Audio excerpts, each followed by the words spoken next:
हाय, मेरा नाम बिंटू है और आज मैं आपको सिखाने जा रहा हूँ data structures in C. Data structures एक बहुत बड़ा वेग टॉपिक है। उसमें खूब सारे टॉपिक्स आते हैं। Singly link list, doubly link list, trees, sorting, memory allocations, बहुत ज़्यादा। मैं शुरुआत करूँगा सिंगली लिंक लिस्ट के साथ। सवाल ये है कि सिंगली लिंक लिस्ट क्या होता है और उसकी ज़रूरत क्या है। हम यूजुअली जब भी एरेज में डील करते हैं, देखिए जब भी एरे डिक्लेयर करना होता है सबसे ऊपर करना होता है सी लैंग्वेज में।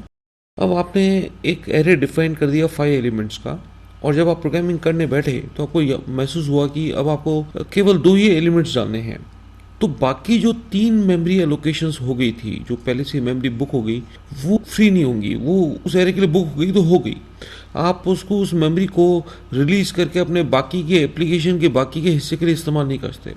और दूसरी बात ये भी कि कल को अगर आपने प्रोग्रामिंग करते हो तो महसूस हुआ कि ये 5 एलिमेंट्स कम पड़ रहे हैं, तो आप इस एरे की साइज भी चेंज नहीं कर सकते, ना इसको बढ़ा सकते हैं ना घटा सकते हैं। तो यहाँ पे एक बहुत बड़ी कमी है कि ये स्टैटिक मेमोरी एलोकेशन है। जो लिंक लिस्ट है उसका स्ट्रक्चर कुछ ऐसा होता है, जैसे आप देख रहे हैं कि एक नोड है, ये दूसरा नोड है, ये आपस में एक पॉइंटर के जरिए जुड़े हुए हैं। अब जैसे आपने ये 4 नोड्स का एक लिंक लिस्ट बना रखा है और आपको अब इस 8 की जरूरत नहीं है, तो आप इस पॉइंटर को सेट करके इसको रिलीज कर सकते हैं। जैसे कि ये जो नोड 2 है, इसका जो नेक्स्ट पॉइंटर भी 8 को पॉइंट कर रहा है, आप चाहें तो उसको चेंज करके, इसका एड्रेस चेंज करके इसको पॉइंट कर सकते हैं कि वो इस नोड पे पॉइंट करे, और इस 8 को अपन फ्री कर सकते हैं। जब ये 8 की मेमोरी फ्री हो जाएगी तो आपके एप्लीकेशन या कोई दूसरे एप्लीकेशन जो चल रही है उन पर मेमोरी इस्तेमाल हो सकती है।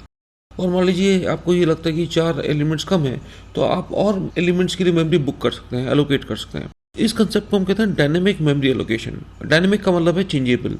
आप जब चाहें जितनी मेमोरी और एलोकेट कर सकते हैं। जब आपकी रिक्वायरमेंट कम हो जाए या काम हो जाए, आप उस मेमोरी को रिलीज भी कर सकते हैं बाकी प्रोजेक्ट के बाकी के हिस्से के लिए।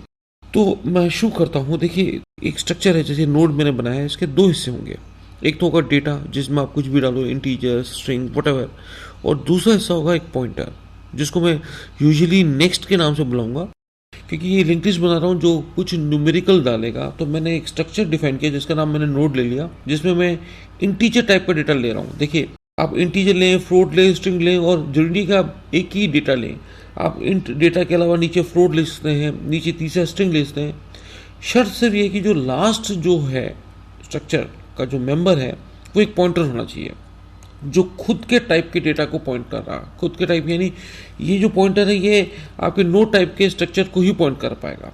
तो ये एक स्ट्रक्चर हो गया। ये मेरे प्रोटोटाइप्स हैं कि मैं ये बताने की कोशिश कर रहा हूँ कि भाई 2 फंक्शंस आएंगे इस प्रोग्राम में, जिसका नाम है, एक का नाम है क्रिएट लिंक लिस्ट, एक का नाम है डिस्प्ले लिंक लिस्ट। और ये एक मैंने ग्लोबल वेरिएबल ले लिया स्टार्ट लिस्ट। स्टार्ट लिस्ट इसलिए क्योंकि मैं इसी के जरिए लिंक लिस्ट को एक्सेस करूंगा। तो ये आपका मेन है। मेन में देखिए आपने स्टार्ट लिस्ट जो पॉइंटर है, जो आपने, क्योंकि लिंक लिस्ट अभी आपकी स्टार्टिंग में एम्प्टी है, तो आपने इसको इनिशियलाइज कर दिया नल पे। आप कह रहे हैं कि किस मेथड पे जंप करो, क्रिएट लिंक लिस्ट पे। ठीक है, क्रिएट लिंक लिस्ट पे जाते हैं। ये फंक्शन जो है ये आपसे कुछ इंटीजर्स लेगा और उन इंटीजर्स को लिंक लिस्ट के रूप में सेव करता जाएगा।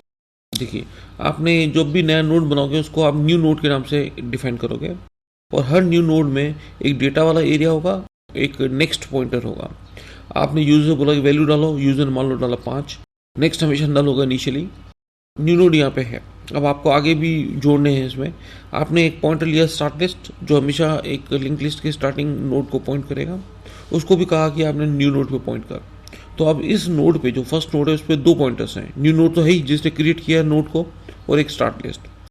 टेम्प हमने पॉइंटर ले लिया जो इसी नोड को पॉइंट करेगा।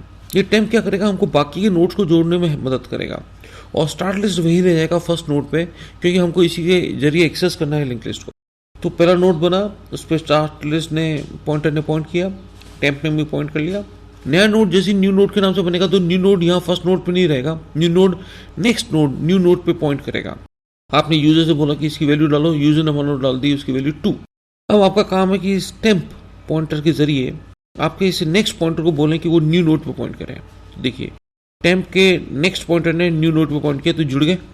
अब आप टेम्प को बुलाओगे कि तू न्यू नोड पे आ जा, क्योंकि जब जैसे तीसरा नया नोड बनेगा तो न्यू नोड वहां चला जाएगा, और हमको अगला जो नोड है वो 2 के इस नोड के जरिए लिंक करना है, स्टार्ट लिस्ट के जरिए नहीं। टेम्प के जरिए आपने दूसरा नोड जोड़ा, अब टेम्प को आपने न्यू नोड पे बुला लिया। फिर जैसे कोई तीसरा नोड बनेगा तो न्यू नोड यहाँ आ जाएगा, टेम्प वहीं रहेगा। टेम्प का काम ही ये है कि वो जो ठीक पहले वाला नोड है उस पर पॉइंट करता रहे, सो दैट कि वो नए नोड्स को लिंक करता जाए। जैसे आपके नया नोड बना, स्टार्ट लिस्ट तो वही है फर्स्ट नोड पे, ये आपका टेम्प है। आपने टेम्प के नेक्स्ट को बोला तू न्यू नोड पे पॉइंट कर, तो टेम्प का नेक्स्ट जब न्यू नोड को पॉइंट करेगा तो ये 3 नोड जुड़ गए। फिर आप टेम्प को अगेन आगे बुला लोगे। ये एक सीरीज है, ऐसे ही लिंक लिस्ट जुड़ती जाएगी। जब एक्सेस करने की बारी आएगी तो आप कहोगे टेम्प को कि तू स्टार्ट लिस्ट पे पॉइंट कर, और फिर वो जब तक टेम्प नल नहीं हो आप उसकी सारी वैल्यूज को नेक्स्ट के पॉइंटर के जरिए ट्रावर्स करते जाओगे। क्योंकि हम डायनेमिक मेमोरी एलोकेशन कर रहे हैं तो हम इसमें एक मलॉक कमांड भी यूज करेंगे। मलॉक एंड कलॉक दो सी में डायनेमिक मेमोरी एलोकेशन के फंक्शंस हैं। Clock multiple memory blocks allocate करता है, मलॉक एक एक ब्लॉक एलोकेट करता है। ठीक है, तो स्टार्टिंग करते हैं। अब हमने के कैरेक्टर वेरिएबल की वैल्यू y कर दी। जब तक के के अंदर लोअर केस y या अपर केस y है तब तक इस लूप को, इस वाइल लूप को यहाँ से यहाँ तक रन करो। स्टार्ट लिस्ट नल है क्या, यानी ये पहला नोड है क्या? हाँ है। आप नया नोड बना रहे हो। देखो इसका मतलब समझ लें, इतने बाइट्स जो इस नोड की साइज है, साइज ऑफ यानी इतने बाइट्स की मेमोरी बुक करो। उस मेमोरी को आप टाइप कास्ट कर रहे हो नोड स्टार के रूप में, यानी ये जो मेमोरी बुक हुई इसको इस टाइप का नोड ही इस्तेमाल कर सकता है, और उस मेमोरी को लोकेट करके आप न्यू नोड को दे दो। तो एक तरीके से नया नोड बन गया ब्लैंक। और इस नोड में आपने डिफाइन कर दिया था 2 मेंबर है, एक डेटा जिसमें आप इंटीजर डालोगे और दूसरा है आपका पॉइंटर। आपने यूजर बोला वैल्यू डालो, यूजर डाला मान लो 5, वो न्यू नोड के डेटा में चला गया। न्यू नोड के नेक्स्ट को आपने नल कर दिया। अब स्टार्ट लिस्ट को बोला तू न्यू नोड पे पॉइंट कर, तो स्टार्ट लिस्ट न्यू नोड पे पॉइंट कर रहा है। टेम्प को भी आपने बोला स्टार्ट लिस्ट पे आ जा, तो वो भी आ गया। ये मैं फिर से बोलता हूँ, रिपीट करता हूँ कि टेम्प सिर्फ पिछले नोड को पॉइंट करता रहेगा, ठीक पिछले नोड को, सो दैट कि वो आगे नोड्स को लिंक कर सके। इस इफ ब्लॉक में गया तो एल्स में जाएगा नहीं। अब यहाँ पे आ जाएगा, यूजर से बोलेगा क्या और नोड जोड़ने हैं, मैंने कहा यस। ध्यान रखना सी में आपको यहाँ पे एक स्पेस देना है। अगर आपने स्पेस नहीं दिया तो आपने जैसे आपने वायर डालने के बाद जो एंटर की डालते हैं, जो ये लूप रन होगा, नेक्स्ट की कॉल आउट हो जाएगा तो वो रुकेगा नहीं। ध्यान रखना, ये सिर्फ ये प्रॉब्लम आती है जब आप एक एक कैरेक्टर रीड करते हैं, कैरेक्टर यानी एक बाइट। तो अगर मैंने यहाँ पे स्पेस डालूंगा तो वो एंटर की को एब्जॉर्ब कर देगा एक्स्ट्रा। तो आपसे पूछा कि भाई और डालने हैं, आपने कहा यस, ये लूप जाएगा। अब क्या स्टार्ट लिस्ट नल है? नहीं, स्टार्ट लिस्ट अब न्यू नोड को पॉइंट कर रहा है तो नल नहीं है, वो यहाँ आएगा। ये पहला वाला ब्लॉक सिर्फ पहले इनिशियल नोड को पॉइंट करने के लिए था। अब सारे नोड टेम्प की मदद से जुड़ते आएंगे। आपने कहा नया नोड बुक करो न्यू नोड के नाम से, ये बुक हो गया। यूजर से बोला वैल्यू डालो, यूजर डाला 2 मान लो, वो उसके डेटा मेंबर में चला गया। टेम्प के नेक्स्ट को बोला न्यू नोड पे पॉइंट कर, ये मेन चीज है, इससे आपका टेम्प का नेक्स्ट न्यू नोड पे पॉइंट करेगा, लिंक हो गया। फिर टेम्प को आपने बुला लिया वापस न्यू नोड पे, सो दैट कि वो आगे के नोड्स को भी पॉइंट कर सके। यूजर से पूछा जाएगा और डालनी है वैल्यूज, उसने कहा यस, वो जाएगा इधर। क्या स्टार्ट लिस्ट नल है? नहीं है, यहाँ आएगा। नया नोड बनाओ न्यू नोड के नाम से, वो बन गया। इंटीजर वैल्यू डालो, आपने डाला 8, वो न्यू नोड के डेटा मेंबर में चला गया। न्यू नोड के नेक्स्ट को नल कर दिया। हमेशा ध्यान रखना, नल इसलिए है जैसे लिंक लिस्ट को ट्रावर्सल बंद भी करना है हमको, नहीं तो वो चलता ही रहेगा इन्फिनिटली। टेम्प के नेक्स्ट को बुला न्यू नोड पे पॉइंट करो, यही लिंक हो गया इससे। फिर टेम्प को बुला न्यू नोड पे, जिससे वो और आगे नोड्स को जोड़ सके। ऐसे चलता जाएगा। जिसे यूजर ने बोला नो, तो ये वाइल लूप से एग्जिट करेगा, स्क्रीन पे लिखाएगा लिंक लिस्ट इज क्रिएटेड। उसके बाद डिस्प्ले है। डिस्प्लेइंग बहुत सिंपल है। देखिए, आपने टेम्प को बोला स्टार्ट लिस्ट पे पॉइंट कर, यानी फर्स्ट नोड पे है, जो लिंक लिस्ट का स्टार्टिंग नोड है। जब तक टेम्प नल नहीं होता इस लूप को चलाते रहो। अगर टेम्प नल है, यानी यूजर ने कोई भी नोड नहीं क्रिएट किया, तो स्क्रीन पे आएगा लिंक लिस्ट पहले से एम्प्टी है, क्या ट्रावर्स में नहीं कर सकता। तो आपने सबसे पहले चेक किया टेम्प नल तो नहीं है। अगर नहीं है तो स्क्रीन पे लिखेगा the content in the link list are, ये मैसेज है।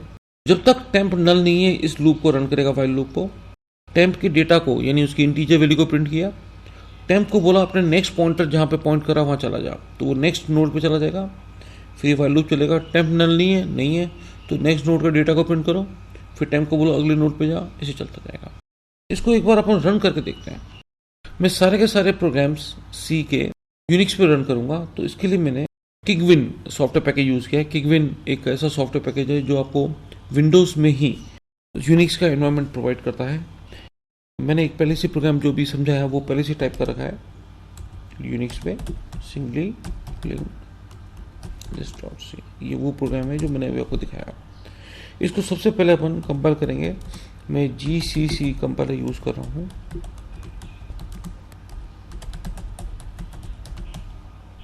कोई मैसेज नहीं आया, यानी कंपाइल हो गया। अब मैं इसको रन कर रहा हूँ।